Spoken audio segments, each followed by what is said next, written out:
Bonjour à tout le monde.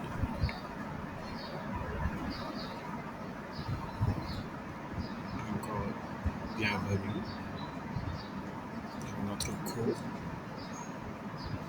le deuxième, de booster son anglais professionnel, à l'écrit comme à l'oral, dans toutes les situations. Nous voilà à la fiche numéro 2. Là, il s'agit d'accueillir un visiteur dans ses locaux. Et le contexte est le suivant. L'accueil est la première impression que l'on donne à un visiteur externe ou interne à l'entreprise. Afin de réserver un accueil de bonne qualité en anglais, il est nécessaire de prendre en compte le contexte de la visite et de bien préparer celle-ci avec un vocabulaire adapté et des phrases clés sous la main. À l'écrit, le message écrit reprend les informations essentielles à l'organisation du rendez-vous, les dates, les horaires et les lieux. Il est souvent utile de joindre un plan d'accès, une plaquette de l'entreprise ou un dépliant. Enfin, il convient d'adopter un ton courtois et professionnel. Voilà un exemple d'email d'invitation pour la visite d'une entreprise. Le destinataire s'appelle Andy White, l'envoyeur s'appelle Salomon Cooper à la date du 15 janvier 2021. Et l'objet de la lettre, c'est de demander ou d'inviter à une visite qui devra se tenir en février. Donc, tour veut dire visite. Nous allons lire à présent la lettre. To Anne-Marie Wright from Salomon Cooper, date January 15, 2021. Subject tour in February. Dear Mr. Cooper, it was a pleasure speaking with you last Friday about your interest in our company. We are very much looking forward to your upcoming visit of our new headquarters in Brighton next month. My assistant, Shannon, and I will come meet you at the reception desk on February 7th at 9:30 a.m. After which, we will proceed with a tour of our production unit, call center, and logistics department. As a reminder, here's our address: 124 South Over Street, Brighton, BN2, 9UD, United Kingdom. In preparation of your visit to our premises, I am enclosing a map of our campus as well as the corporate brochure. Please do not hesitate to contact me for any questions or further information you might require. Best regards, Anne-Marie Wright, CEO, Egg Woodjets Company Limited. +44 1034 5002 Enclosure, map of premises, corporate brochure. À l'oral, les 3 premières minutes sont essentielles dans la perception que votre interlocuteur aura de vous. Donc, veillez à vous présenter de manière professionnelle et exprimez-vous de manière claire et concise. L'objectif est de mettre à l'aise votre visiteur, de lui proposer de le débarrasser de ses affaires. N'hésitez pas à lui proposer un rafraîchissement. Enfin, il faut accompagner, bien orienter son visiteur et l'informer régulièrement du déroulement de la visite. Visualisez et répétez la première rencontre pour être plus efficace.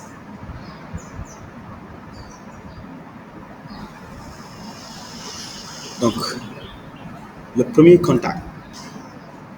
Pour un premier rendez-vous, il est usuel d'utiliser le titre de la personne à accueillir. Par exemple, Mr. ou Mrs.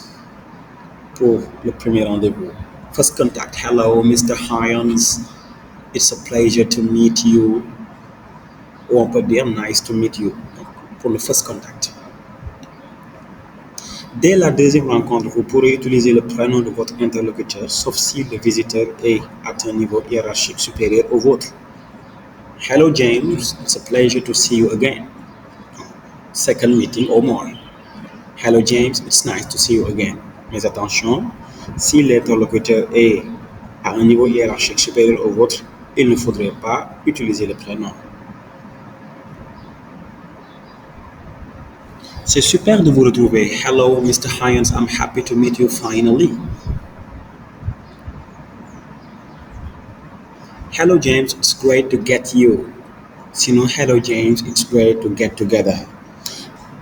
How are you? La question how are you en anglais est le plus souvent posée afin de saluer et ne nécessite pas une réponse du type I have had a really hard day today, but it's getting better.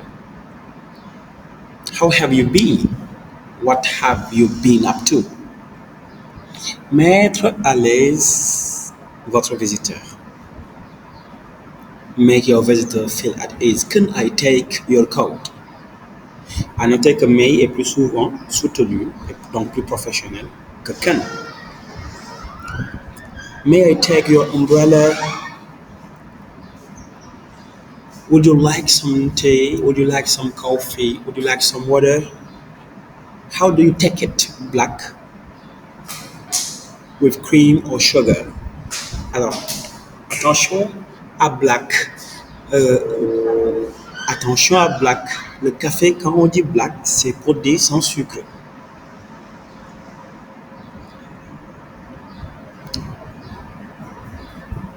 With cream, c'est de demander si nous voulons du lait avec. Or sugar, si bien sûr nous voulons du sucre dans notre café. Avec sucre, il faut préciser le nombre de morceaux, 1, 2 cups. Donc avec le lait, white si c'est l'anglais britannique UK, with cream si c'est l'anglais américain US. Let me show you around. Je vous fais visiter. To show someone around, c'est faire la visite à quelqu'un.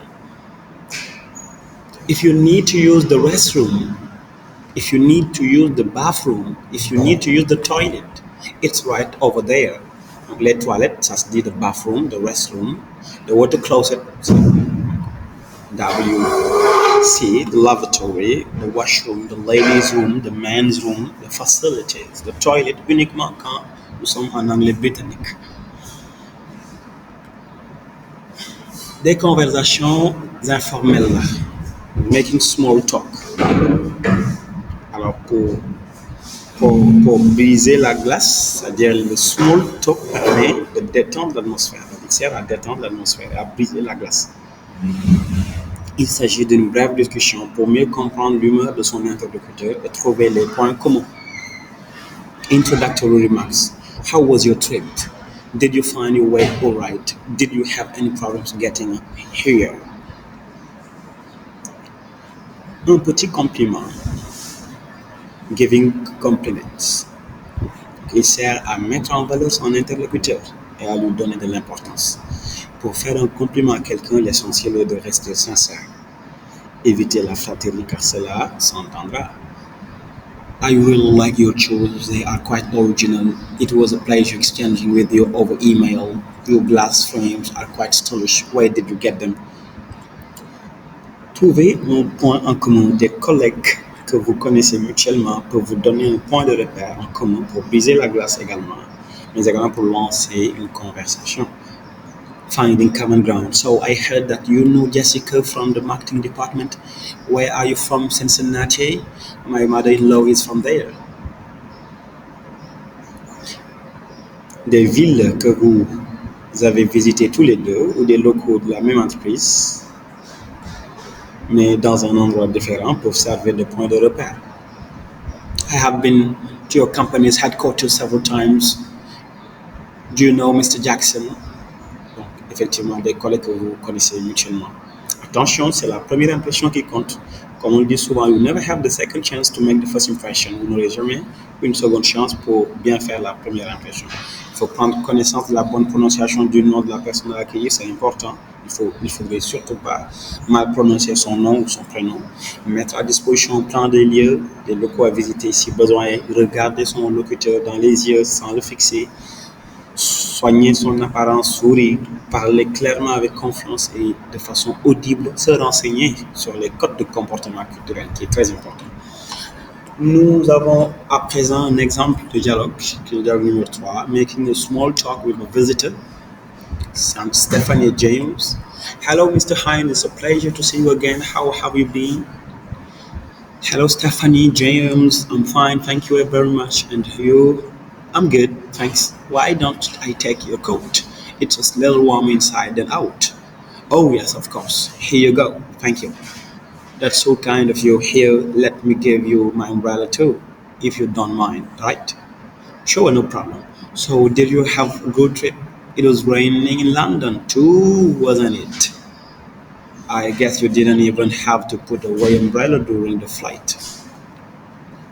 That's for sure. Well equipped, as always. Yes, it has been raining cats and dogs for the last several days. Then I am annoying little spittle, but it is supposed to let up towards the end of the week. Well, let's hope so. Here, let me show you around. Restrooms are over on the left, and here is your visitor's badge, which will give you access to the site. Les expressions idiomatiques du dialogue sont It was raining cats and dogs, pour dire qu'il pleuvait des cordes, qu'il pleuvait abondamment. There was a little spittle, il pleuvotait, pour dire qu'il pleuvait à peine. Let me show you around, c'est je vous fais la visite. Parfait, nous sommes à la fin de notre cours. En glossaire, nous avons corporate brochure, paquet institutionnel, department, service, entreprise. To enclosure, c'est joindre. Les enclosures, ce sont les pièces jointes. Headquarters, c'est le siège social. Map, c'est le plan d'accès. Premises, ce sont les locaux. Reception desk, c'est la réception, de façon physique. Ou small talk, ce sont les conversations informelles. Small talks, subject, c'est l'objet de l'email. On ne peut pas confondre avec subject, qui est le sujet. Tour, c'est une visite, on l'a dit, upcoming, c'est à venir, pour parler du futur. Et nous irons plus loin dans la fiche numéro 31. On s'est tout dit pour cette fiche qu'il s'agissait d'accueillir les visiteurs dans ces locaux. Rendez-vous est donné prochainement où nous parlerons de l'accueil d'un visiteur sur un salon professionnel. Bye bye for now.